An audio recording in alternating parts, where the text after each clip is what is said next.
In a move that many Ugandans will treat with suspicion, the senior legal advisor to government, Attorney General Peter Nyombi, throws in the towel to legal battle over the scrapped anti-homosexuality law.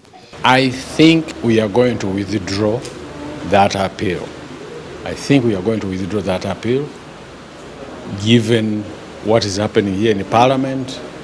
If Parliament has another overhandling the matter, we would rather give that Parliament that chance of pursuing that matter. The decision was arrived at after an NRM Parliamentary caucus that sat on Monday, where President Museveni reportedly told members to go slow on issues of anti-homosexuality law. That was very good advice, so that you don't rush with a decision and probably make the same mistakes that were done the other time. So his advice of going slowly was timely instead of rushing, because if Parliament rushed, it could easily have landed into the same problem. The President himself signed that bill. You heard what he said, and he was in the caucus yesterday, and he only shared with us what he has been going through as a leader of the party, as a leader of the ruling party. And after listening to him and listening to members, we took this decision. So this decision is binding to every member of NRM in Parliament.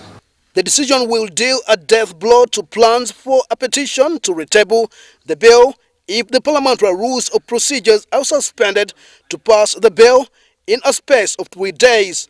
MPs Latif Sebagala and Fred Ebil, who are masterminding this move, have so far collected 207 signatures, more than 3/3 of the House to cause such a move.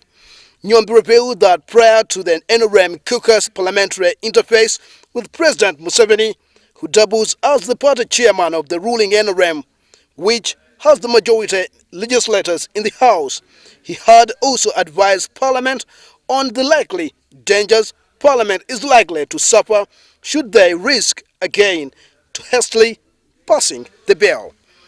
I know there is a provision within our rules of procedure which rule provides that you can go through all the stages of passing a bill in 1 day.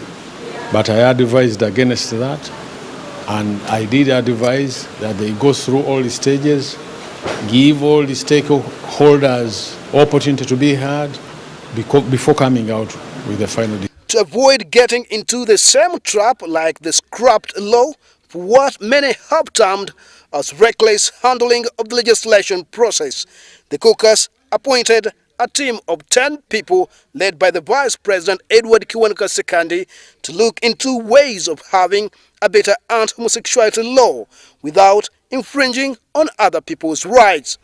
The team has been given areas to focus on before reporting back to caucus within a month. The committee that was set up will look at those provisions and see whether we are fully catered for. I believe it will look at that, section 145. It may also look at article, I think 33, which provides that the marriage that is recognized here is between a man and a woman. Nyombi says the president's advice to the NRM Parliamentary caucus is premised on international sanctions that the country has since suffered and likely to suffer more should Parliament reenact the law without consideration of international implications. On the other hand, we have relations with other countries and trade relations. So we have to make sure that we balance until the country does not suffer.